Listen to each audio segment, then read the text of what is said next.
Kabanata 811. Kinabukasan, natagpuan ni Carlito si Lito, mag-ulat sa guro, nalaman ng apat na amo na iyon na mayroon kang mga table tasks para sa pangmatagalan, at sa katunayan, kaagad silang pumunta sa Jiang City. Tumango si Lito, ikaw na ang mag-ayos ng meeting. Tahimik na sumagot si Carlito, oo. Makalipas ang kalahating araw, inayos na ni Carlito ang lahat, at ang apat na boss ay naghihintay sa silid ng hotel para kay Lito. Let it know beforehand, kung ang lalaking ito ay maglakas loob na makipaglaro sa akin, hindi ko siya bibitawan. Ang tagapagsalita ay si Boss Zhang, ang general manager ng Hengzin Group.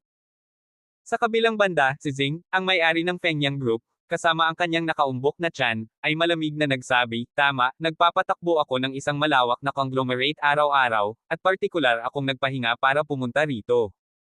Kung mayroong anumang peking tungkol sa longevity pill, huwag mo akong sisihin sa pagiging hindi magalang. Tumango rin ang dalawa pang amo bilang pagsang-ayon. Sa likod ng bawat amo na ito, may mga katulong at bodyguard. Sa tingin mo ba may nagbabalak na kidnapin tayo? Medyo pabiro na sabi ni Boss Zhang.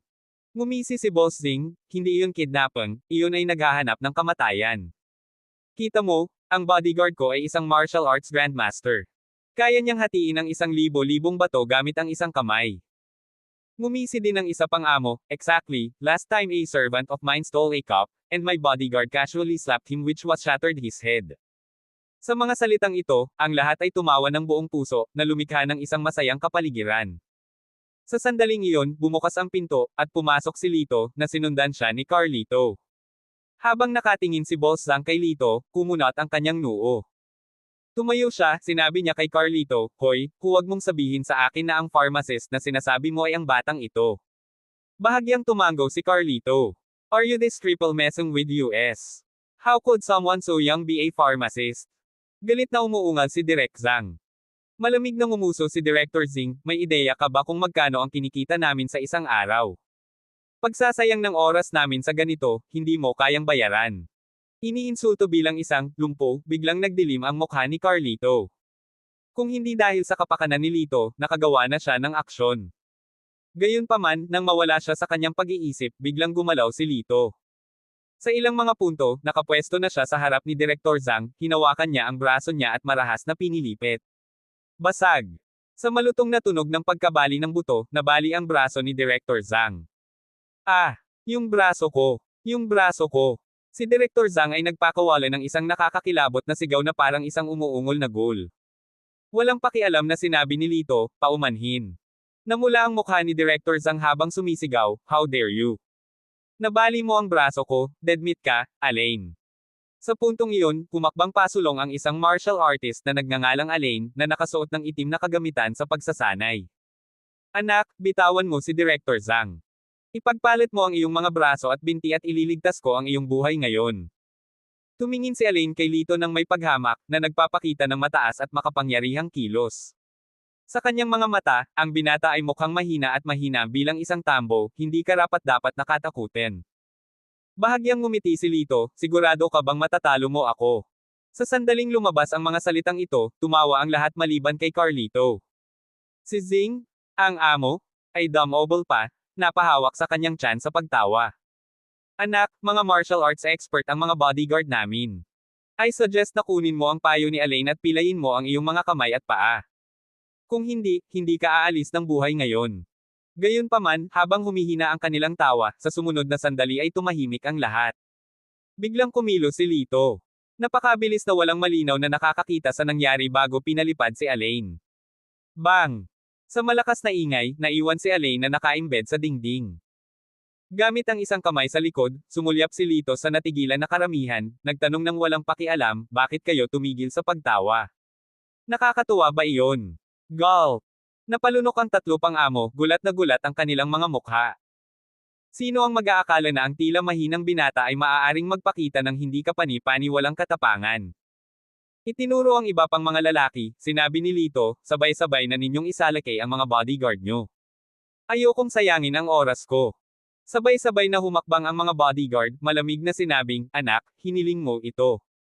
3 laban sa 1, huwag kang magsisi sa bandang huli. Pagkalipas ng 2 minuto, sunod-sunod na pinalipad ang 3 lalaki sa pamamagitan ng mga suntok ni Lito. Pwede ba tayong magkaroon ng maayos na pag-uusap ngayon, mga ginoo? Malamig na iniwas ni Lito ang kanyang tingin sa tatlong CEO.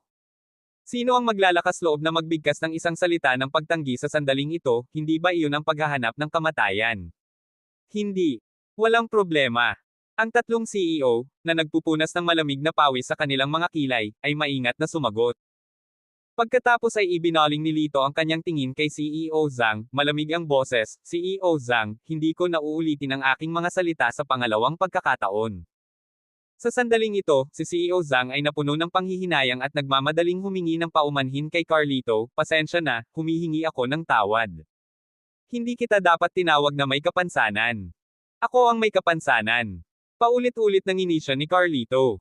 Ang mga taong ito ay talagang mga bully na natatakot sa mga mas malakas kaysa sa kanilang sarili. Sumunod, gumawa si Lito ng 4 na puting table tas at walang pakialam na sinabi, ito ang longevity pills, na maaaring magpahaba ng iyong buhay ng 10 taon. Hanggat isuko mo ang iyong pakikipagtulungan sa pamilya Xiao, magiging iyo ang mga ito. Nagkatinginan ng mga tao na may pagtataka. Sinabi ni CEO Zing, young gentleman, hindi naman sa wala kaming tiwala sa iyo. Ngunit pagdating sa kung ano ang aming kinakain, natural na dapat kaming maging maingat.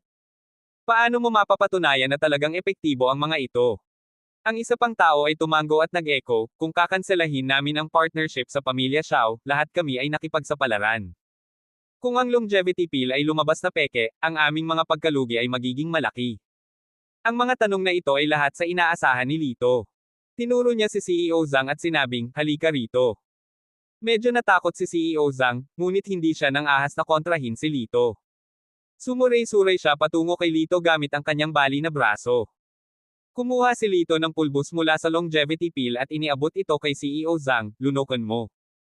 Saglit na nag-alinlangan si CEO Zhang, sa wakas ay nakapagdesisyon, pumikit, at nilunok ang pulbos.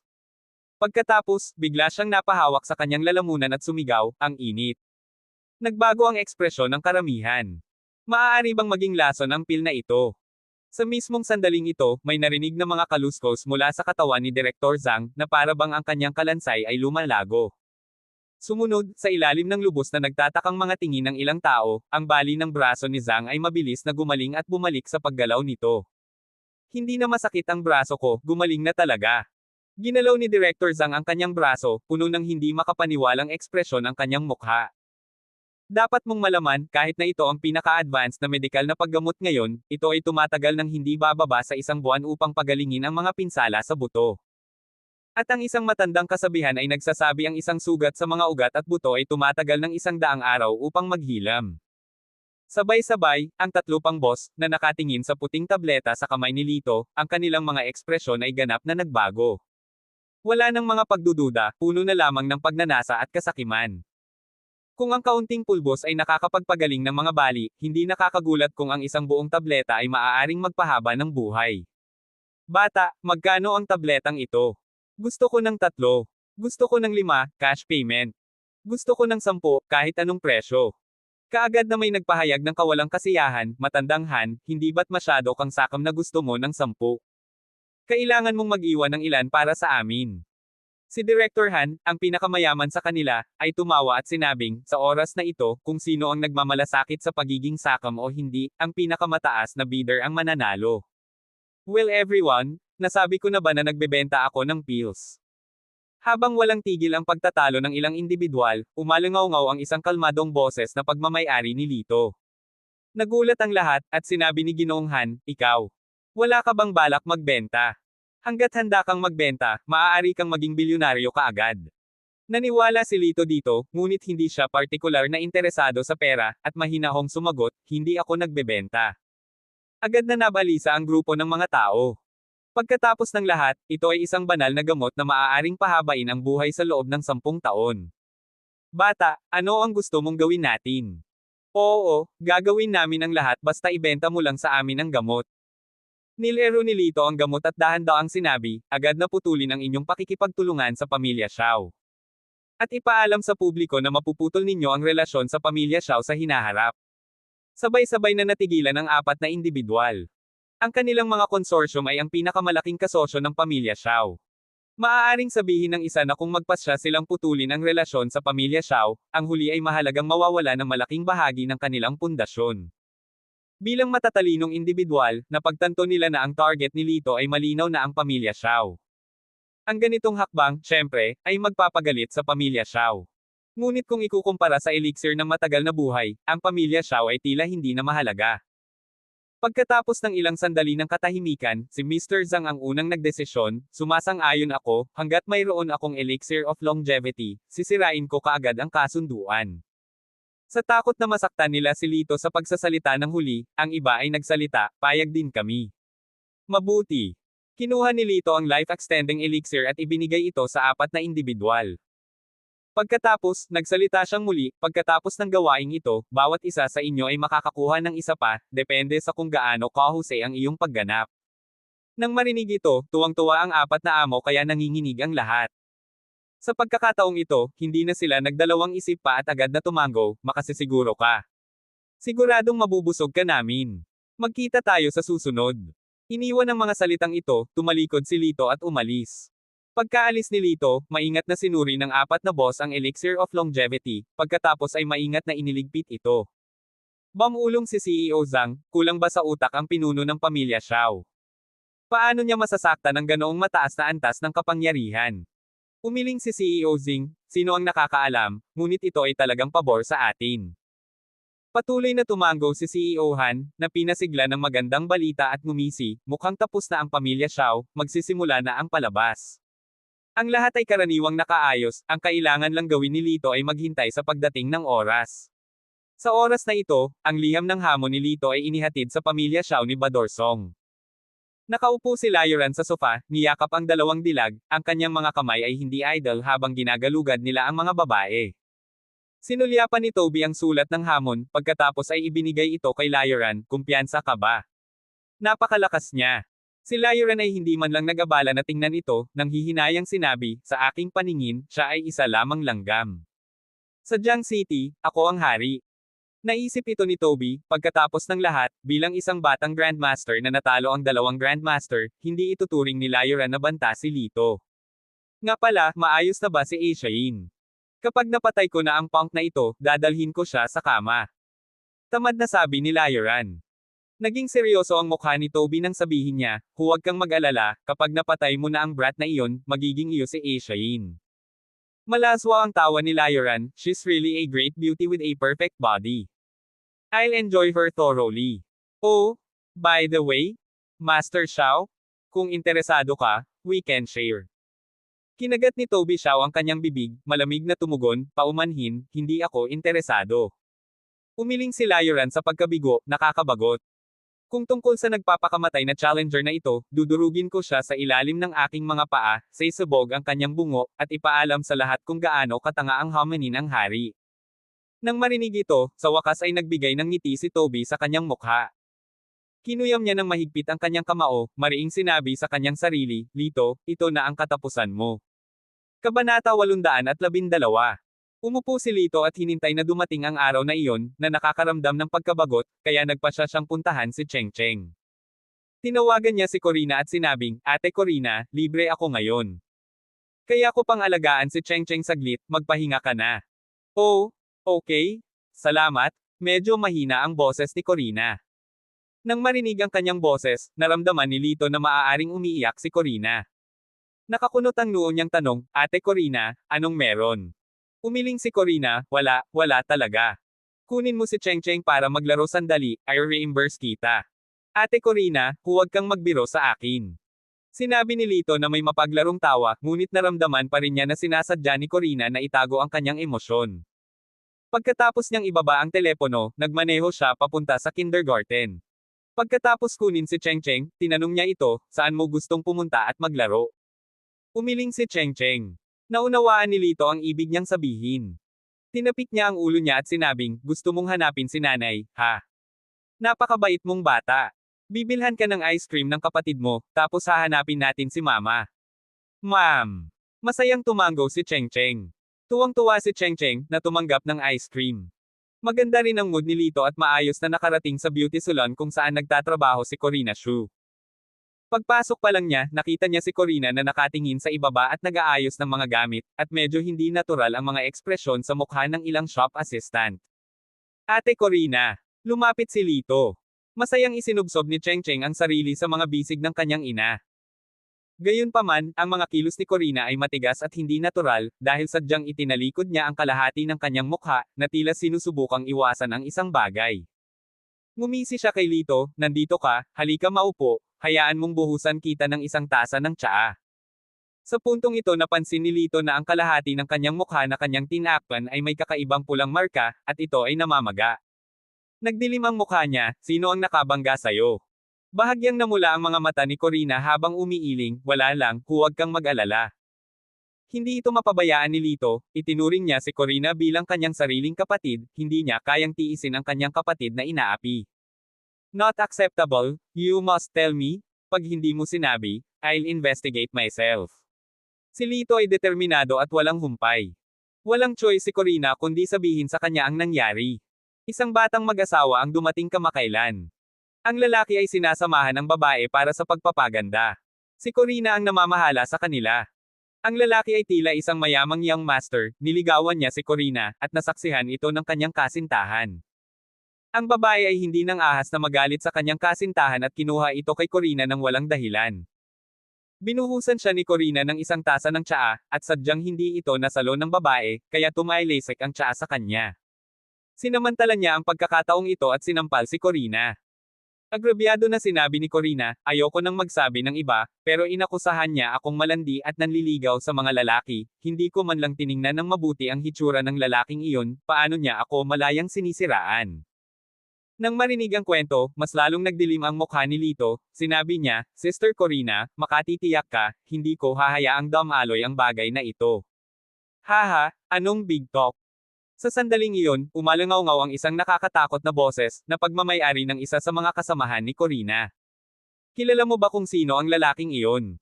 Ang young master ng pamilya Jin, si Huan Jin. Ang tao ay nag-vocalize sa isang malakas na tono. Mukhang naguguluhan si Lito, sino si Huan Jin? Inikot ng babae ang kanyang mga mata sa pagkagalit, tinitigan siya na parang isang mangmang, hinamak na malinaw na nakasulat sa kanyang mukha, hindi mo kilala ang pamilyang Jin. Sila ang mga pinuno ng industriya ng media ng Jiang City, ang tinaguriang boses ng Jiang City. I-cross mo sila at nang walang pag-angat ng daliri, maaari ka nilang sirain sa pamamagitan lamang ng pagsusulat ng ilang salita. Hinaplos ni Lito ang kanyang baba, ang Jin family. Jenny Jin. Bumungad sa kanyang isipan ang imahe ng mapagmataas at makitid na isip na si Miss Jin ng pamilya. Tumango ang tao sa kanyang tanong, eksakto, si Jenny Jin ay ang nakatatandang kapatid na babae ni Huan Jin. Siya ang kahalili ng kanilang pamilya. Overprotective sa kanyang nakababatang kapatid, kung maglakas loob kang saktan siya, si Jenny Jin ay jijilingin ka sa alabok. Isang malamig na tawa si Lito, kailangan niyang magkaroon ng talento para doon. Pagkasabi noon, lumingon siya kay Corina at sinabing, tara na. Nalilitong kumurap si Corina, nagtanong, saan? Sa Jin Residence. Habang pinapanood ang tatlong figurang paalis, ang katulong ng tindahan ay napangiti, sino sa tingin ng batang ito, hinahamon ang pamilya Jin. Puro kamangmangan. Sa Jin Corporation, nagbabasa ng ilang dokumento si Jenny. Balita ko may nagbabalak na hamanin ang Youth Grandmaster bukas. Isang lalaking nasa katanghaliang gulang ang nakaupo sa sofa, walang pakialam ang tono. Siya ang ama ni Jenny, si Nando Jin. Inangat ni Jenny ang kanyang ulo, nagbigay ng malamig na tawa, iyan ay nanliligaw kay kamatayan. Tumango si Nando, sa kasalukuyan, ang mga pamilyang Song at Xiao ay gumuguhit ng mga linya ng labanan. Talagang kailangan nating pumili ng isang panig, alin sa tingin mo ang dapat nating piliin? Tumayo si Jenny, tinatanaw ang pagmamadali at pagmamadali sa labas ng mga bintanang mula sahig hanggang kisame, tulad ng isang reyna na nakatingin sa mababang mga langgam. Simple lang, kakampi tayo sa mas malakas. Maaaring may mas malalim na pundasyon ang pamilya Song, ngunit ang pamilya Xiao ay may isang batang grandmaster na sumusuporta sa kanila. Isang kakaibang kalikasan na natalo ang dalawang grandmaster at ginulat ang bansa. Siyempre, dapat nating piliin ang pamilya Xiao. Isang mapagmataas na ngiti ang lumitaw sa mukha ni Nando, ang anak na babae na personal kong pinalaki ay tunay na makatwiran tulad ko. Ang mga damdamin ay walang layunin, ngunit ang pansariling interes ay walang hanggan. Sa pamamagitan lamang ng paghahanay sa mas malakas na panig maaari tayong makakuha ng mga benepisyo. Ngumisi si Jenny, kung tungkol sa pamilya ng Song, malamang na mahulog sila sa lalong madaling panahon. Kapag dumating ang oras na iyon, maaari na tayong walang awa na matapakan. Sigurado akong matutuwa si Toby Xiao. Pinalakpakan ni Juan ang kanyang mga kamay, napakahusay, gagawin natin iyon. Sa sandaling iyon, nagmamadaling pumasok ang isang katulong, Mr. Jin, may naghahanap po dito sa Young Master. Gusto daw nila ng hustisya. Nagsalubong ang kilay ni Jenny, sino ito? Anong nangyari? Sagot ng katulong, parang mga ordinaryong tao ang pananamit nila. Hindi ko alam ang mga detalye, pero parang nakipag-away ang bagong girlfriend ng Young Master. Nang marinig ito, si Jenny ay tumawa ng malamig, mayabang na sinabing, ang mabugbog ng isang tao mula sa pamilya Jin ay isang karangalan sa mga hamak na langgam na iyon. Itapon sila sa mga security at siguraduhing hindi nila madumihan ang aming mga sahig. Nang bumagsak ang kanyang mga salita, isang malakas na kalabog ang nagmula sa labas ng pinto. Binuksan ang pinto, at pinaalis ang isang security guard, kasunod nito, pumasok si Lilto. Maaari ding ituring na karangalan ang mabugbog. Nasaksihan ko talaga ang kay-abangan ni Miss Jean. Ngumisi si Lito, nakatingin kay Nando. Talagang naglakas loob kang magpakita dito. Dapat narito ka na sadyang naghahanap ng gulo, minisyon ni Jenny. Sa sandaling makita niya si Lito, naalala niya ang mga nakakahiyang sandali noong pinahiya siya nito at sinampal pa siya ng ilang beses. Iyon ang mga pinaka-degrading moments na naranasan niya. Itinuro ni Lito ang mukha ni Corina at sinabing, tawagan mo ang kasintahan ng iyong nakababatang kapatid. Hayaan mong sampelan siya ni Sister Corina ng isang beses, kung hindi ay hindi maaayos ang bagay na ito. Tumawa ng mapang-uyam si Jenny. What a joke. Sampal lang, kahit napilayan ko siya, hindi magsusorry ang pamilya ko Jin. Mahinahong sinabi ni Lito, dahil napaka-unreasonable mo, huwag mo akong sisihin sa pagiging hindi magalang. Nang matapos niya ang kanyang pangungusap, sinipa niya ang coffee table. Agad na nabasag ang mesa, na may mga pira-pirasong salamin na nagkalat sa sahig. Nagbago ang ekspresyon ni Jenny, ang coffee table ay gawa sa reinforced glass, na nakakatakot na nabasag sa isang sipa. Tawagin ang lahat ng security guard. Lito, babaliin ko ang mga paa mo ngayon. Kailangan mong gumapang palabas dito. Si Jenny ay nagngangalit sa galit. Walang sino man ang nang-ahas na kumilos ng walang ingat sa tirahan ng Jin. Nanlamig din si Nando, sinabi sa mga nagmamadaling security guard. Hindi mahalaga ang pagpatay sa kanya, anuman ang mangyari, ang pamilya namin na Jin ang may huling say. Nang marinig ang balita, mahigit 20 security guards ang agad na tumingin kay Lito. Tumabi kayo muna. Sinisigawan ni Lito sina Corina at Cheng Cheng, pagkatapos ay sumugod sa grupo ng mga security guard. Bang, bang, bang. Masyadong mabilis ang sumunod na eksenang sinundan ng mga mata. Sa mata lang, hindi malinaw na makita ng isa ang ginagawa ni Lito. Ang tanging nakikita lang nila ay ang kanyang figure na patuloy na naghahabi sa mga tao, pagkatapos ay isa-isang pinalipad ang mga security guard. Sa isang kisap mata, lahat ng 20 higit na security guard ay nakahandusay sa sahig at humahagulgol sa sakit. Sandaling namutla ang mukha ni Jenny. Ang mga gwardya na ito ay personal niyang pinili at bawat isa ay isang fit at malakas na dating sundalo. Maya-maya lang, pumasok ang isang matipunong lalaki, iba ang pananamit nito sa ibang security personnel. Ang kanyang posisyon ay medyo kakaiba, siya ang personal na bodyguard ni Jenny. Hinubad niya ang kanyang jacket, na nagpapakita ng isang itim na vest sa ilalim, na nagpapakita ng kanyang mabigat na kalamnan. Anak, you've got some skills. Hindi ako nag-abalang gumalaw noong una, ngayon medyo nagka-interes na ako, mayabang na sabi ng lalaki bago gumawa ng ilang pag-ikot sa balikat. Umalangaw-ngaw sa silid ang kaluskos ng kanyang mga kasukasuan. Hinawakan niya ang isang putol na paa ng coffee table, gawa ito sa solidong bakal. Sa isang malakas na haltak, agad na nahati sa dalawa ang paa ng coffee table na kasing kapal ng braso ng isang matanda. Ibinagsak niya ang bakal na pamalo sa sahig, na may mapang-uyam ng ngiti, tumingin siya kay Lito. Ang pagpapakita ng kapangyarihan na ito ay parehong nagpapakita ng kanyang lakas at sa parehong oras, hindi nirerespeto si Lito. Tahimik na tumayo si Lito, pinapanood ang bodyguard na papalapit ng papalapit. Si Corina, natakot hanggang sa mamaatla ang kanyang mukha, lumingon kay Jenny, nakikiusap, Miss Jin, nagkamali kami sa bagay na ito, huwag mo siyang saktan. Umupo si Jenny sa sofa, matikas na humigop ng kanyang kape, mukhang naghihintay sa mangyayari sa kanyang mukha, nagkomento, siya ang nagdala nito sa kanyang sarili. Si Corina ay nilamon ng pagkakasala, handang lumuhad at humingi ng tawad. Sister Corina, hindi na kailangang makiusap sa hamak na ito, walang pakialam na boses ni Lito. Si Corina, nalulungkot, ay umamin, pasensya na, hindi ko dapat sinabi sa iyo ang tungkol sa isyong ito, kasalanan ko kung bakit ka nasangkot. Nang matapos siyang magsalita, nawala si Lito sa kanyang pwesto. Sa sumunod na sandali, humarap siya sa matipunong bodyguard, at malamig na nagpahayag, masyado kang mabagal, tahasang nag-aaksaya ng oras ko. Bilasan na nating tapusin ang nakakapagod na larong ito. Nagulat, hindi inaasahan ng bodyguard na kumilos si Lito ng ganoon kabilis, at likas na sumuntok. Ginantay ni Lito ang suntok na may sariling suntok. Si Jenny, habang umiinom sa kanyang kape, ay nginisyan, talagang hinahanap niya ang kanyang sariling kamatayan sa pamamagitan ng pangahas na. Biglang natigil ang kanyang mga salita, pati na rin ang kanyang pagngisi. Ang paningin sa harap nila ay nanlaki ang mga mata ng lahat sa hindi makapaniwala. Ang bodyguard ay pinalipad, bumangga sa mamahaling mahogany bookshelf ni Jenny, na nagkapira-piraso. Hindi lang iyon, deformed ang buong braso ng bodyguard, malinaw na naputol ang buto sa ilang piraso. Lumapit si Lito, dinurog ang magkabilang binti ng bodyguard sa ilalim ng kanyang paa, patungo kay Jenny.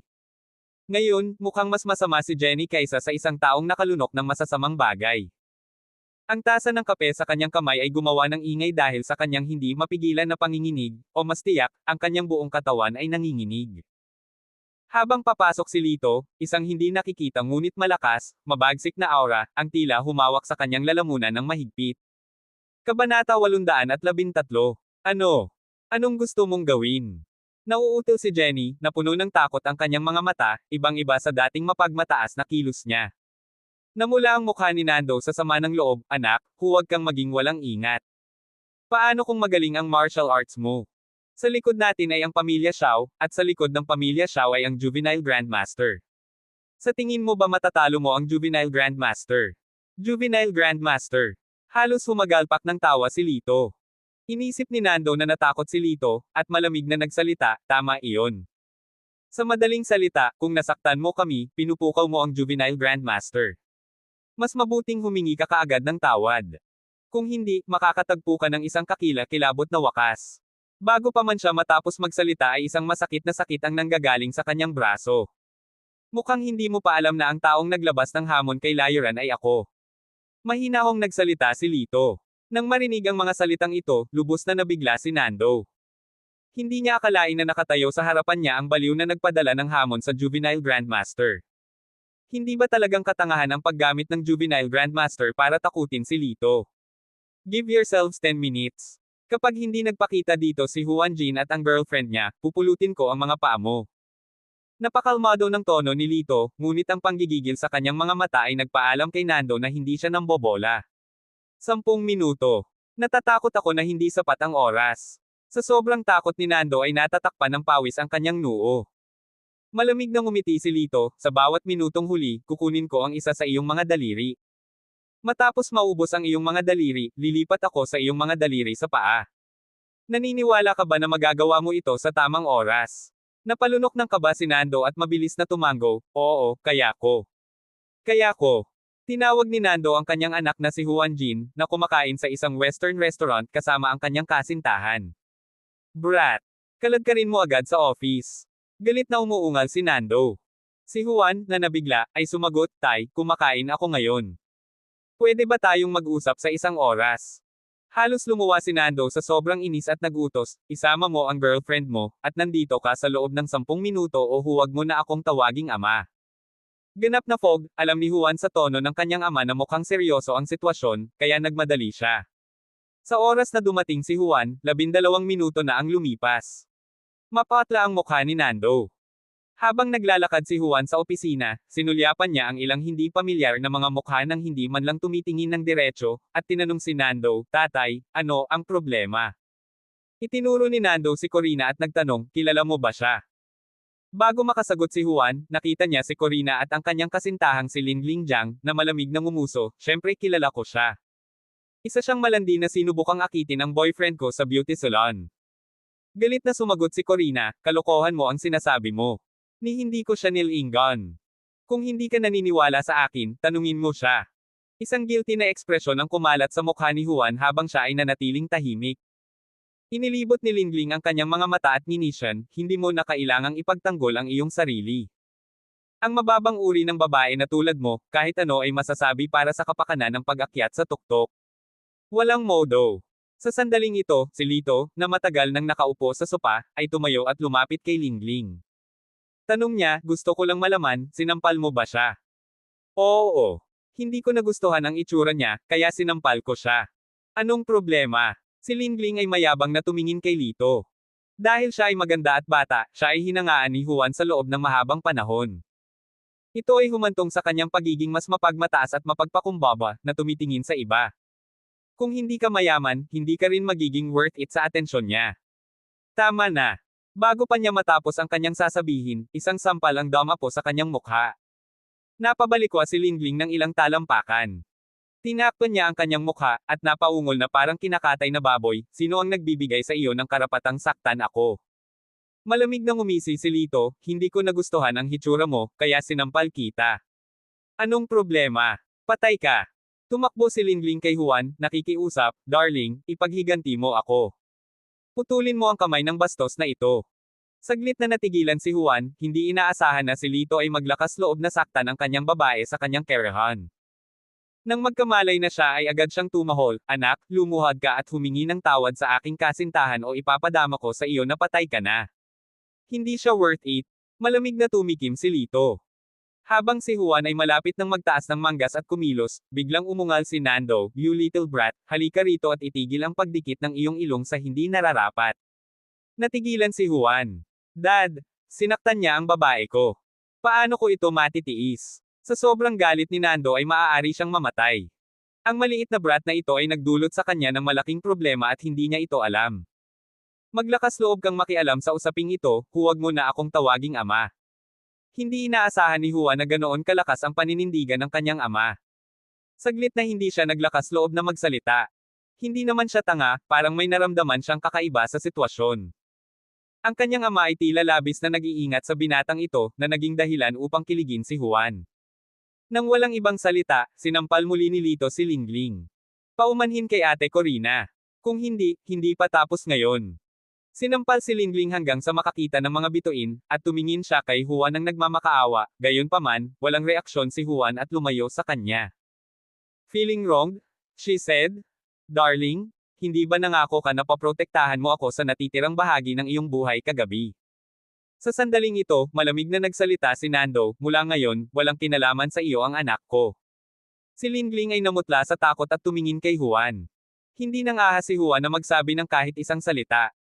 Kung tutusin, ginugugol niya ang kanyang mga araw sa pagkain, pag-inom, at paglilibang, umaasa sa kanyang ama na mamuhay ng walang pakialam, natural, hindi siya nang ahas na suwiin ang kalooban ng kanyang ama. Dahil nawala ang kanyang suporta, naiyuko na lamang ni Lingling ang kanyang ulo at humingi ng tawad, I'm sorry. Pagkasabi nito ay tinakpan niya ang mukha niya at tumakbo. Sa puntong ito, lumapit si Lito kay Nando at mahinahong sinabi, ang iyong anak ay nahuli ng 2 minuto. Tinutupad ko ang aking salita.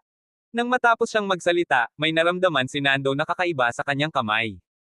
Pagtingin niya sa ibaba, nakita niyang naputol ang kanyang pinky at ring finger sa base. Matapos ang nakakatakot na sigaw ni Nando, si Lito ay kalmadong umalis kasama sina Corina at Cheng Cheng. Nanginginig na sabi ni Juan, Tay, sino ang lalaking iyon? Bakit takot na takot kayong dalawa sa kanya? Si Nando, na nakahawak sa kanyang nasugatan na daliri, ay sumimangot, kahit sino pa siya, hindi ko hahayaang hindi igalang ng sino man ang aking pamilya sa sarili nating teritoryo. Hindi maipaliwanag na madilim ang mukha ni Jenny, habang malamig niyang sinabi, hindi na natin kailangang magtaas ng daliri. Bukas ay makikipagduel siya sa batang Grandmaster. Kapag nangyari iyon, ang kanyang mga araw ay bilang na. Kailangan lang nating pumalakpak sa gilid.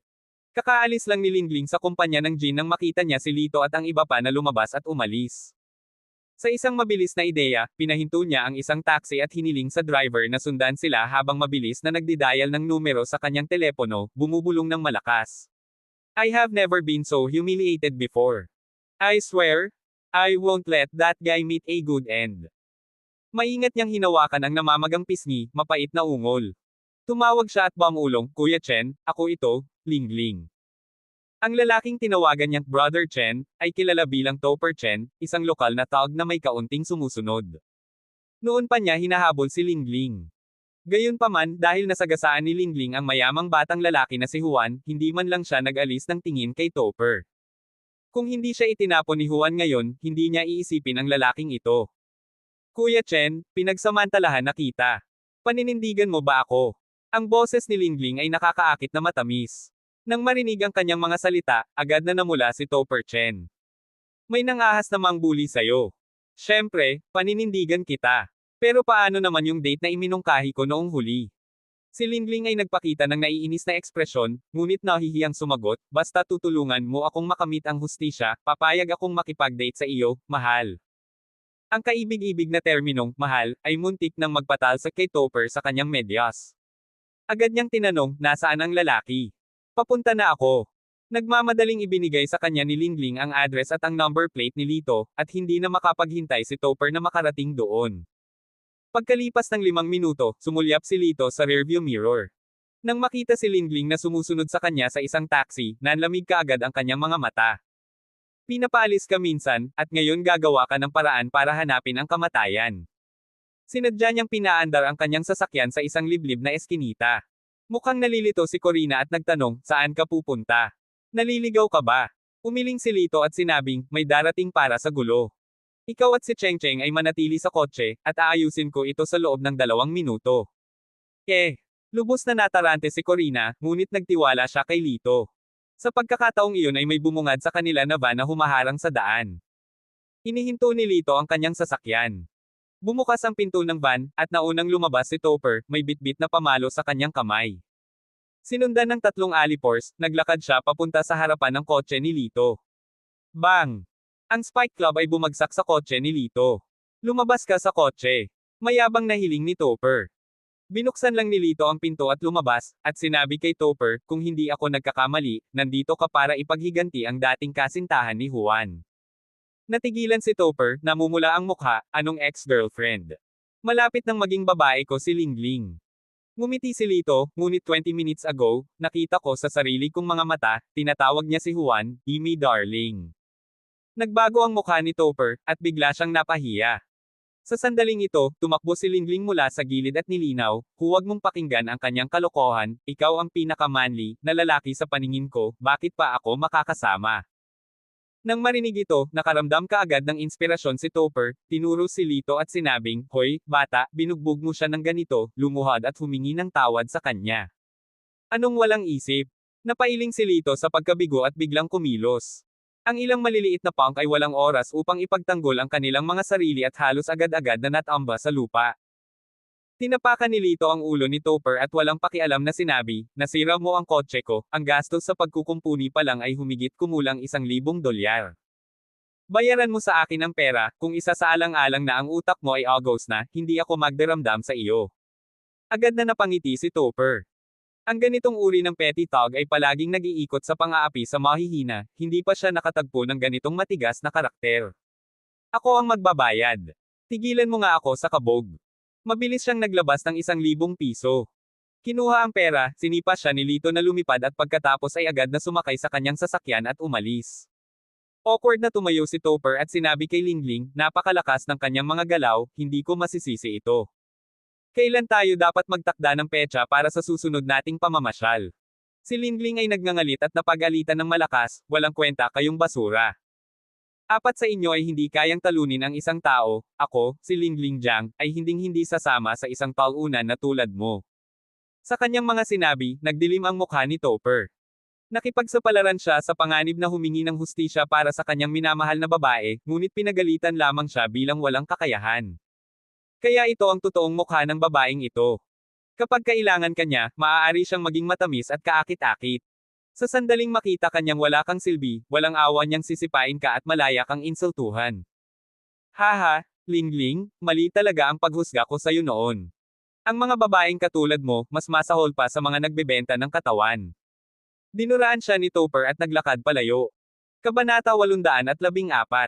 Hindi nagtagal, dumating ang araw para sa engranding kapistahan ni Toby Xiao. Ang buong Jiang City ay nasa sabik. Ang lahat ng mga pamilyang nakipag-ugnayan sa pamilya Xiao mula sa buong rehiyon ay nagtipon sa signature building ng pamilya Xiao, ang Golden Beach Resort Hotel. Si Toby ay nakatayo sa gitna ng karamihan, nagniningning na parang pinakamaliwanag na bituin. Ang karamihan ay puno ng mga pamilya na naroon upang parangalan siya. Ang pamilya Yin ay natural na mayroong mga representasyon doon. Ang Old Lady Yin at ang iba pa ay kasing low-key hanggat maaari, dahil sinaktan ni Lito ang pamilya Xiao noon. Ngayong ang pamilyang Xiao ay pinamumunuan ng isang batang Grandmaster, magiging madaling patayin ang pamilyang Yin kung gugustuhin nila. Sis, sikat talaga ang pamilya Xiao. Hinangaan ni Lingon ang napakagandang hotel na may pinanibik na mukha, pagkatapos ay nag-aalinlangan na nagtanong, hindi ko talaga maintindihan, sa anong paraan mas masahol pa si Toby Xiao kaysa kay Lito. Bakit nababalot ka sa kanya? Si Asia Yin ay medyo walang magawa. Hindi niya alam kung paano nasaktan ni Lito ang kanyang pinsan. Araw-araw siyang binabastos ni Lingon. Ladies and gentlemen, I am very honored that our Xiao family has a relationship with a young grandmaster. Now, please welcome the young grandmaster. Malakas na inihayag ni Toby Xiao sa sandaling ito. Sa gitna ng mainit na palakpakan mula sa karamihan, lumabas si Lyran Argel. Ang mga tao ay dumagsa sa kanya, na nag-aagawan sa kanilang sarili sa kanya. Tunay na nabubuhay ang batang grandmaster sa kanyang reputasyon. Sa katunayan, siya ay medyo isang paningin para sa mga sore eyes. Isang karangalan na makilala ang master, isang pribilehiyo para sa ating lahat. Si Lyran, isang ngiting pang-aalipuste na sumasayaw sa kanyang mga labi, ay tinanggap ang paggalang mula sa karamihan. Sa sandaling makita ni Lingon si Lyran, siya ay tuwang-tuwa na halos mapatalon siya at napabulalas, siya iyon, ang young master mismo. Hindi nakakagulat na siya ay napakagwapo. Nagulat din si Asia, hindi niya inaasahan na ang lalaking tumulong sa kanyang pinsan noong araw na iyon ay magiging young master. Kasabay nito, niniting niya ang kanyang malawilo na kilay, bakas ng pag-aalala na namumuo sa kanyang puso. Noong araw na iyon sa restaurant, hayagang pinahiya ni Lito si Lyran. Kung si Lyran ay nagtatanim ng anumang sama ng loob, hindi ba't si Lito ay nasa matinding problema? Matapos maghiwa-hiwalay ang mga tao na dumating para humingi ng pabor, hinailan ni Lingon si Asia, palapit kay Lyran. Wala kaming ideya na ikaw ang young master. No wonder you're so formidable. Bulalas ni Lingon sa paghanga. Kinaway-kaway ni Lyran ang kanyang kamay ng walang pag-aalinlangan, naglagay ng mahusay na hangin, at mahinahong sinabi, mahilig akong manatiling mababang profile sa aking pang-araw-araw na buhay. Hindi ko sineseryoso ang ganitong uri ng reputasyon.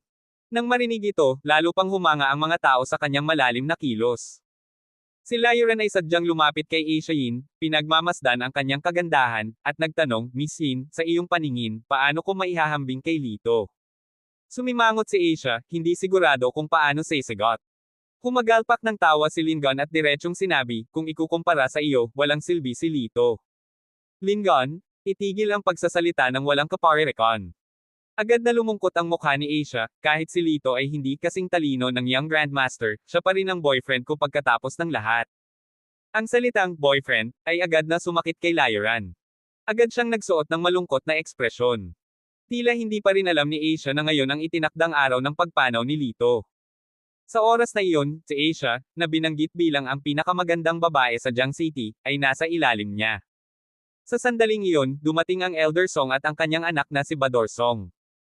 Lumapit sa kanila si Toby Xiao na may ngiti, at sarkastikong sinabi, nakakagulat na kayong dalawa ay may lakas ng loob na dumalo sa aking kapistahan.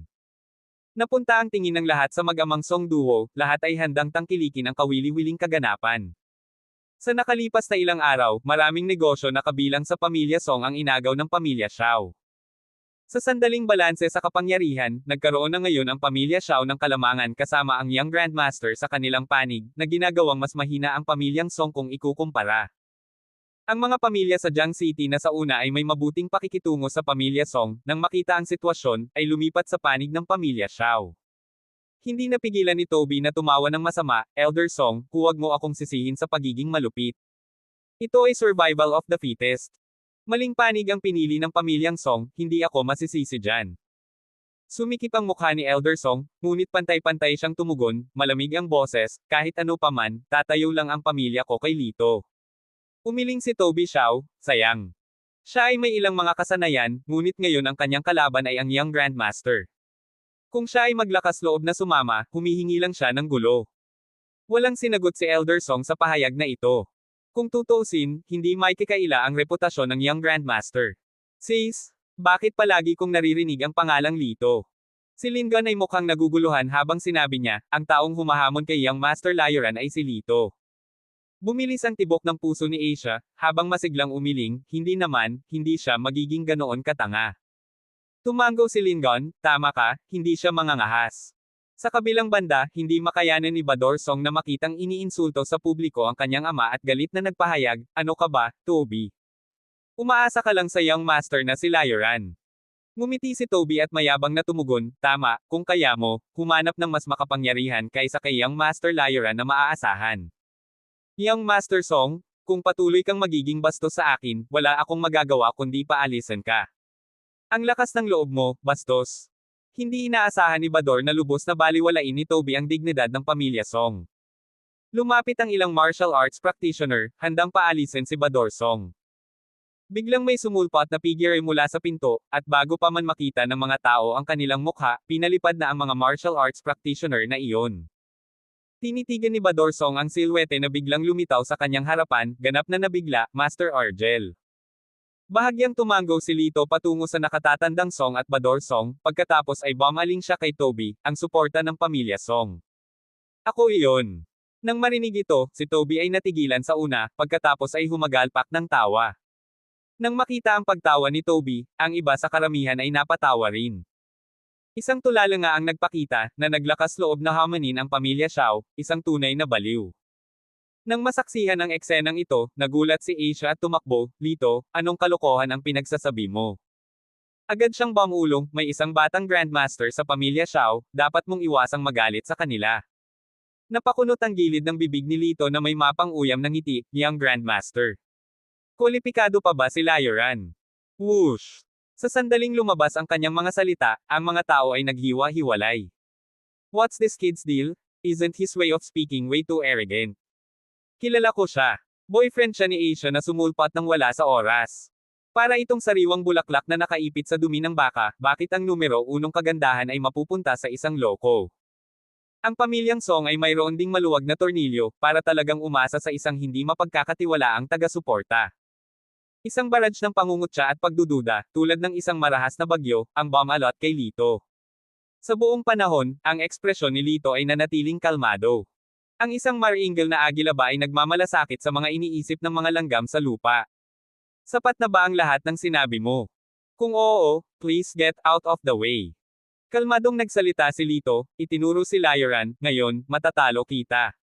Sa sandaling lumabas ang mga salitang ito sa kanyang bibig, isang alon ng malakas na tawa ang sumunod. Ang isang landas ay nalinis sa karamihan. Gayunpaman, hindi ito dahil kay Lito, ngunit dahil humakbang si Lioran patungo sa kanya.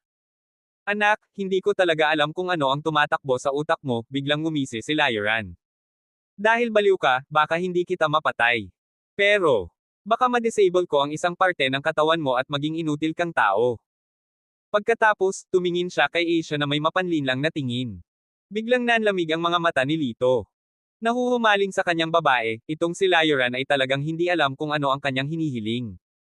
Walang kamalay-malay, ang lahat ay gumawa ng kanilang mga pagpipilian at kinuha ang kanilang mga paninindigan ayon sa kanilang mga posisyon.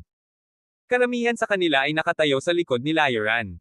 Ilang kaawa-awang tao lamang ang nakatayo sa likod ni Lito, kabilang ang matandang Song, batang Song at si Asia. Ate, tatayo ka ba talaga sa kanya?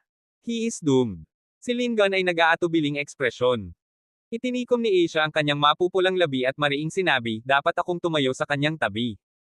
Walang magawa si Lingon kundi ang bumantong hininga, sino ang gumawa sa akin na magkaroon ng magandang relasyon sa iyo mula noong tayo ay bata pa?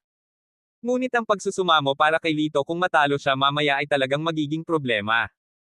Sa sandaling iyon, dumating ang ilang kilalang bisita, ang pinakamayamang tao na si Melvin Go at ang kanyang anak na babae na si Wendy Go. Matapos maunawaan ang sitwasyon, direktang inisya ni Melvin, walang tanong tungkol dito, ang aking pamilya Go ay natural na tumayo kasama ng Young Master, ang batang iyon ay wala. Kinagat ni Wendy ang kanyang ruby na labi, biglang humakbang pasulong, at naglakad patungo kay Lito. Wendy, anong ginagawa mo? Nagulat si Melvin. Si Wendy, na medyo namumula ang mga mata, ay nagsabi, Itay, lagi akong nakikinig sa iyo mula noong bata pa ako, ngunit ngayon, mangyaring hayaan mo akong maging matigas ang ulo kahit minsan lang. Gusto kong tumayo kasama ang aking mga kaibigan. Hindi na hinintay na sumagot si Melvin, naglakad siya sa likod ni Lito. Sumulyap si Lito kay Wendy nang walang sinasabi, bahagyang tumango. I must say, si Miss Go ay hindi marunong magbasa ng kwarto. Isang mapanuksong boses ang umalangaw-ngaw nang pumasok si Jenny Jean, mga matikas na hakbang at lahat. Kasama niya sina Nando Jean at Juan Jean. Isang benda ang nakapulupot sa kamay ni Nando habang masama niyang tinitigan si Lito, anak, pumunta ako ngayon para makita kung paano ka mabubugbog hanggang mamatay ng batang Grandmaster. Diretso silang naglalakad sa tabi ni Layoran, nakatayo kasama ang mga kilalang angkan tulad ng Shaos at Goose. Hahaha. Humagalpak ng tawa si Layoran, minisyon si Lito, anak, iilan lang sa buong Jiang City ang sumusuporta sa iyo, samantalang ako ay may hindi mabilang na mga angkan sa likod ko.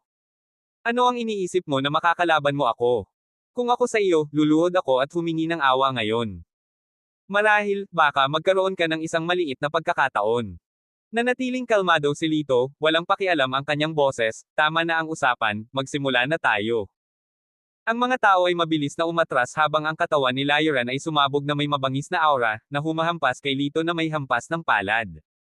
Pinagmasdan siya ni Lito, hindi nagre-react ni Katie Ting. Malamig na pawis para sa kanya si Old Song at ang iba pa. Mukhang ito na talaga ang katapusan. Tuwang-tuwa si Toby. Halos handa na siyang magdiwang gamit ang champagne. Ngumisi si Layoran, saan kinukuha ng taong ito ang kanyang kumpiyansa, nang ahas na gawin ang kanyang pag-atake ng walang anumang paghahanda. Nang maramdaman ng lahat ng tao sa mundo na walang alinlangan na matatalo si Lito, isang nakagigimbal na eksena ang biglang bumungad. Sa paligid ni Lito, isang halo ng gintong liwanag ang biglang lumitaw. Boom! Isang malakas na shockwave ang sumabog kasabay ng malakas na tunog. Si Layoran, na pinakamalapit sa kanya, ay direktang pinalipad. Bago pa siya makababa, hinabol na siya ni Lito, hinampas siya sa dibdib. Pakiramdam ni Layoran ay parang madudurog na ang kanyang mga laman loob, at ang kanyang mga mata ay napuno ng matinding takot. Sa sobrang galing ng langit, sino ba talaga ang lalaking ito? Curious ka kung sino ako, hindi ba? Nakita ni Lito ang kanyang mga iniisip, nagsalita ng mahinahon, at kasabay nito, pinagmasdan niya ang nagtatakang mga tao sa paligid niya. Master Argel. Sa sandaling ito, isang lalaki ang pumasok mula sa labas, ito ay si Garrison, ang presidente ng Martial Arts Association ng LOX. Nakatanggap siya ng mensahe mula kay Lito kahapon, at hindi nang ahas na ipagpaliban, agad siyang sumugod mula sa kabisera patungo sa lungsod ng Jiang. Natural, nakilala ni Toby Xiao si Garrison at mabilis na binati, nasa sabik na sinabi, President Son, hindi ko inaasahan na darating ka. Talagang isang karangalan para sa aking pamilya Xiao. Si Gary ay may napakataas na posisyon sa martial arts circle ng LOX. Ilang beses na siyang inimbitahan ng pamilya Xiao noon, ngunit palaging magalang na tinatanggihan. Walang pakialam na sinabi ni Gary, narito ako para makita si Master Argel. Alam ni Toby na kilala ni Gary ang Young Master, kaya hindi niya namamalayan na ang Master Argel ay narito upang makita ay si Layoran. Naisip niya na isa itong magandang pagkakataon para maalis ni Gary si Lito. Nasaktan siya, doon pa lang. Itinuro ni Toby si Layoran. Tumingin si Gary, huminto sandali, pagkatapos ay umiling na nagsasabing, ang hinahanap kong Master Argel ay ang Young Master, hindi ang tinutukoy mo. Bumagsak ang mukha ni Toby, nauutal, ano? Anong sabi mo? President Son, nandito na ako. Noon lang, lumabas ang walang pakialam na boses ni Lito, na ikinagulat ng lahat. Kabanata 815. Nakita ni Gary si Lito at agad na lumapit sa kanya, magalang na sinabi, Maestro Argel, maaari ko bang tanungin kung bakit mo ako pinatawag? Sa sandaling ito, ang lahat ay tulala. Nagkaroon ng sama-samang kalituhan sa kanilang mga puso, bakit ginagalang ni Chairman Son si Lito? Chairman Son, kilala mo ba ang binatang ito? Hindi na napigilan ni Toby ang kanyang pagkamausisa at nagtanong, habang kasabay nito, isang masamang premonition ang pumuno sa kanyang puso. Bahagyang kumunot ang kanyang mga kilay, sinaway ni Gary, Toby Xiao, hindi matiis ang iyong kawalang galang. Ang taong nakatayo sa harap mo ay isang batang Grandmaster, hindi ka ba natatakot na tumawid sa kanya? Ano? Ano? Sa isang iglap, natigil ang ekspresyon sa mukha ni Toby. Medyo nagulat si Gary at sinabing, talagang hindi mo alam. Hindi ba sinabi ng pamilya mong Xiao na may suporta sila ng isang batang Grandmaster? Paanong hindi mo alam kung sino ang batang Grandmaster? Bahagyang natarante si Gary ngunit pagkatapos ay tumingin sa nasugatan na si Layoran. Agad itong bumungad sa kanya. I see, maling tao pala kayong lahat. Malamig na tumawa si Gary, nagtataka ako kung bakit sa pagkakataong ito si Maestro Argel, na kadalasang mababa ang profile, ay maaasar. Nanginginig ang buong katawan ni Toby. Hindi niya kayang tanggapin ang katotohanan ito at sumigaw na parang nabaliw, hindi ako naniniwala. Paano kaya siya ang batang Grandmaster? Sa kabila ng kanyang pagtanggi, karamihan sa mga tao ay tinanggap na ang katotohanan ito. Si Lito ay mayroon ding apelyido na Argel, ito ay malinaw na isang malaking hindi pagkakaunawaan. Higit pa rito, natalo ni Lito si Lioran sa isang galaw lamang, na lalong nagpatunay sa kanyang lakas. Master Argel. Ako ang pinuno ng pamilya Wu. Pinilit kami noon ng pamilya Xiao, ngunit ngayon ay tila hindi pagkakaunawaan, ang aking pamilya, ang pamilyang Wu ay mananatiling neutral sa ngayon. Tama, mananatiling neutral din ang pamilya Tang namin. Ngayon lang, baka na-offend ka ng Feng family namin, sana hindi isa puso ni Master Argel. Maraming maunawang pamilya ang namumukod-tangi, na nagpahayag ng kanilang neutral na paninindigan. Malamig na tumikim si Lito, ang mga matandang ito ay talagang tuso. Nang makita nilang hindi favorable ang sitwasyon, agad nilang idineklara ang neutralidad, na hindi sinasaktan ang sinuman. Tinataya niya na sa sandaling maging malinaw ang sitwasyon, pipiliin nilang pumanig sa dominanteng partido, walang awa na humahakbang sa mas mahinang panig. Gayunpaman, pinili pa rin ng ilan na pumanig sa pamilya Xiao. Ang ekspresyon ni Jenny Jean ay labis na hindi kanais-nais, malamig niyang sinabi, kahit na ikaw ay isang young master, ano? Ang pamilya Xiao ay malaki at matatag, tiyak na kayang harapin ka ng mag-isa. Tumango si Melvin Gu at sinabing, tama, batay sa lakas ng pamilya Xiao, kasama ang suportang pinansyal mula sa akin, na ako si Melvin Gu, at ang kontrol ng pamilya Jin sa media, ang titulo mo bilang young master ay walang kahulugan. Isang matamis na ngiti lamang ang ibinigay ni Lito, hindi nag-abala sa pakikitungo sa kanila, sa halip, ibinaling niya ang kanyang tingin kay Toby Xiao. Mr. Xiao, ano ang sasabihin mo? Ang mukha ni Toby ay mas malala pa kaysa kung kumain siya ng dumi. Sinubukan niyang maliitin si Lito sa pamamagitan ng pagpapakita ng kanyang katayuan ng maraming beses, ngunit ngayon ang address na ito ni Mr. Xiao, parang isang malakas na sampal sa kanyang mukha. Sa pagharap sa batang Grandmaster, ano ang halaga ng kanyang katayuan bilang young master ng isang mayamang pamilya? Lito, hindi ako papayag na matalo ng ganoon kadali, kaya paano kung isa kang batang Grandmaster? Ang Xiao family ko ay may ilang dekada ng background, hindi mo kami matitinag ng ganoon kadali. Sabi ni Toby na may mabigat na ekspresyon, nagngangalit ang kanyang mga ngipin. Ang sulok ng bibig ni Lito ay kumulat na may haplos ng panunuya, background. Anong background mo? Ang tawa ni Toby ay napakalamig, paano kung ikaw ay isang batang Grandmaster? Ang Jiang Martial Arts Association ay may malapit na kaugnayan sa aking Xiao family, maaari kang makalaban sa 10, ngunit maaari ka bang manindigan laban sa 100? Sa sandaling matapos ang mga salita, isang maliwanag na boses ang nagmula sa labas ng pinto, ako ay kumakatawan sa Jiang Martial Arts Association at kami ay nasa pagtatapon ni Master Argel. Ang dumating ay walang iba kundi ang presidente ng Jiang Martial Arts Association, si President Chen. Binigyan niya si Toby ng isang malamig na ngiti, dati ay may paggalang kami sa pamilya Xiao, ngunit pinahintulutan ng pamilya Xiao si Lioran na ay bully kami, si Master Argel ang naghiganti sa amin, kahit malabo ang mata ko, nakikilala ko pa rin ang kaibigan at kalaban. Sa likuran niya ay ang mga pinuno ng iba't ibang martial arts club ng Jiang City, lahat ay may mga sugat, at sunod-sunod na tumango, sinusunod namin ang utos ni Master Argel. Kung sila ay medyo nag-aalangan noon, ang pag-aatubili na ito ay nawala sa sandaling malaman nila na si Lito ang batang Grandmaster. Sumabog ang mga manunood sa sandaling lumabas ang mga salitang ito. Ang Jiang Martial Arts Association ay nang-ahas na harapin ang Xiao family ng ganito, tila ang Xiao family ay nawala ng kapangyarihan. Ngunit, ang isang payat na kamelyo ay mas malaki pa rin sa isang kabayo, ang kapangyarihan ng pamilya Xiao ay napakabigat pa rin, ito ay nagtitipon ng kapangyarihang ito sa loob ng maraming taon. Mayroon pa ring ilan na may pag-asa para sa pamilya Xiao. Na may maputlang mukha, kinuyam ni Toby ang kanyang mga kamao at sinabing, paano iyon, sapat na ang yaman ng aking Xiao family para makaakit ng mas malalakas na martial artist kaysa sa iyo. Noon lang, 4 pang tao ang pumasok sa bar, na siyang mga boss ng 4 na pinakamalaking partner ng Xiao family. Nakaramdam si Toby ng buhol sa kanyang tiyan nang makita niya ang mga ito, na natatabunan ng isang nagbabantang premonition. Kayong 4, bakit ngayon pa kayo dumating? Maging si Toby ay napangiti sa harapan ng kanyang mga kasosyo sa negosyo. Ang pinuno ng grupo, si Boss Zing, ay nagsalita, narito ako upang ipaalam sa iyo, simula ngayon, ang aming negosyo ay hindi na makikipagtulungan sa pamilya Xiao. Lahat ng kontrata ay dapat sirain. Ang natitirang tatlong CEO ay sabay-sabay na nagsalita, tatapusin din natin ang ating pakikipagtulungan sa pamilya Xiao. Bam! Nang marinig ang mga salitang ito, ang matandang Master Xiao ay bumagsak sa sahig. Ang pamilya Xiao ay nasa ganap na kaguluhan. Ang masayang ekspresyon na kanina ay pinalamutian ang kanilang mga mukha ay napalitan na ngayon ng isang hangin ng pagkawasak. Lito, talagang ginampanan mo ang iyong bahagi. Ngunit tandaan, ako, si Toby Xiao, ay hindi kukuha nito habang nakahiga. Namula ang mukha ni Toby sa matinding paghihirap. Isang punya lang lumitaw sa kanyang kamay, na tumatagos sa kanyang palad. Hinayaan niyang tumulo ang kanyang sariwang dugo sa isang singsing na ruby sa kanyang kaliwang kamay. Kasabay nito, ang mga tipak ng madilim na enerhiya ay nagmula sa singsing, na bumubuo ng isang malawak, na kanganga na walang laman. Mabilis siyang nagsimulang bumulong ng isang incantation, ang hangin ay mabigat sa amoy ng dugo. Isang multo. Tumakbo kayo. Ang mga manunood, na hindi pamilyar sa gayong panoorin, ay nag-aagawan sa takot. Sis, huwag ka na lang tumayo dyan, tumakbo ka na.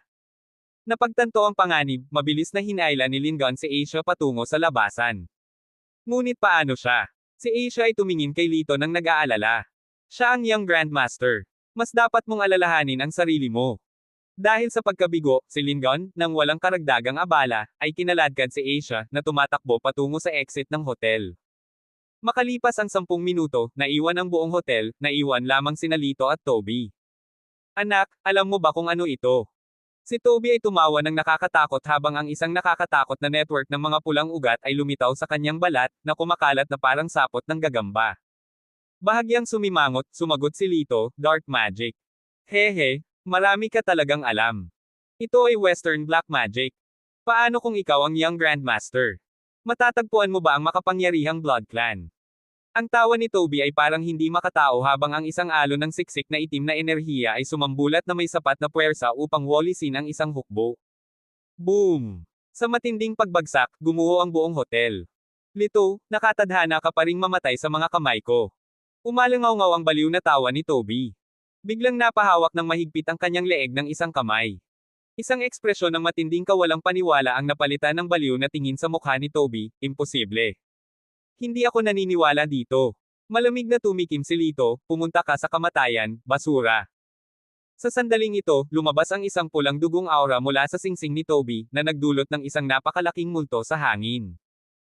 Isang matangkad ang ilong, malalim ang mata, mapatla ang mukha na lalaki ng Blood Clan, na may malungkot na mukha, ay malamig na nakatitig kay Lito. Ang lalaking ito ay isang blood servant ng aming angkan. Bukod sa mga matatanda sa aming angkan, walang sino man ang kwalipikadong kitilin ang kanyang buhay, kaya hindi mo siya maaaring patayin. Ngumisi si Lito, paano kung ipilit ko siyang patayin? Ang lalaki ay tumugon sa isang malamig na tingin, kung gayon ang iyong buhay ay maikli, kahit saan ka magtago, kahit sa dulo ng mundo, mahahanap ka namin, mas mabuti. Bago pa siya makatapos, may narinig na isang putok ni Tolly ang leeg ni Toby. Hindi ako tatakas. Kung gusto mong sumama, pumunta ka lang, ipadala mo ang iyong pinakamalakas na lalaki. Casual na sabi ni Lito bago sinira ang singsing sa ilalim ng kanyang takong. Sa labas ng hotel, gumuho ang buong gusali sa apoy. Namutla ang mukha ni Asia. Sunod-sunod na umiling ang mga tao, mukhang hindi na makakalabas ang batang Grandmaster sa pagkakataong ito. Si Jenny ay puno ng tagumpay, nanunuya, nararapat niya ito. Paulit-ulit na siyang nag-cruise ng landas kasama ang pamilya kong Jin, napakadali para sa kanya ang mamatay ng ganito. Sampal. Nang matapos siyang magsalita, sinampal siya ni Asia. Ang lakas ng loob mong sampelan ako, hamak ka. Dapat namatay ka sa kanya. Namilog ang mukha ni Jenny, ang kanyang mga mata ay nagbuga ng puot na galit, may tao, sakupin mo ang hamak na ito at bugbugin siya ng malupit. Halos hindi mahawakan ng mga alipors ng pamilya Jin si Asia nang umalangaw-ngaw ang isang sigaw, tingnan mo, may lumalabas. Isang payat na figure ang humakbang pasulong, dahan-dahang umusbong mula sa apoy. Tumulo ang luha mula sa mga mata ni Asia. Ang natitira sa karamihan, nang makita ang eksenang ito, ay labis na nagulat kaya napaluhod sila, Master Argel. Master Argel. Hindi pinansin ni Lito ang mga taong lumuhad sa harapan niya. Nang makita niya si Asia na banihag ng mga miyembro ng pamilya Jin, isang matinding hangarin na pumatay ang lumabas sa kanyang katawan. Gusto mo bang mamatay? Ipinakita niya ang kanyang boses gamit ang panloob na kapangyarihan, na tinakot ang mga talino sa kanila at agad silang tumakas. Lumapit si Lito kay Asia, pinunasan ang kanyang mga luha, at marahang sinabi, "Huwag kang umiyak, okay lang ako." Sa panunood ng eksenang ito, hindi mabilang na kababaihan ang hindi mainggit kay Asia. Ang binata na kasing bangis ng isang bathala ng digmaan, ay nagpapakita na ngayon ng ganoong kahinahunan, siya nga ang huwarang manliligaw na pinapangarap ng lahat ng kababaihan.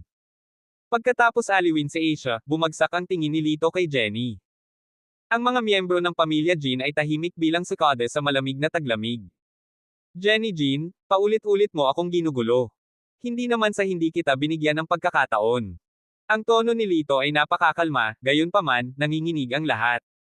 Ito ang uri ng katahimikan na umiral bago dumating ang isang bagyo. Tumayo si Nando Jean at galit na sinabi, kinokontrol ng Jean family ang lahat ng media sa Jiang City. Kung maglakas loob kang kumilos ng walang ingat, gagawin ka naming walang mapagtatagwan.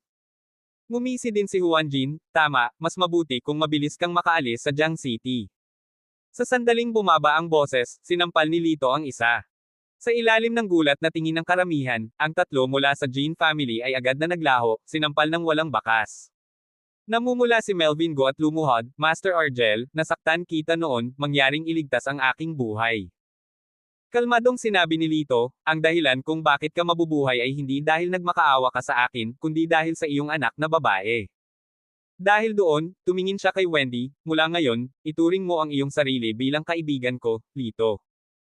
Si Wendy, na hindi pa rin matanggap ang katotohanan na si Lito ang batang Grandmaster, ay nataranta, habang si Melvin ay unang nakabawi at hinaila ang kanyang anak na babae upang lumuhod at magpasalamat kay Lito. Hindi na nagsalita pa si Lito, at, sa ilalim ng tingin ng mga tao, tumalikod siya, mga kamay sa likod, at lumakad palayo.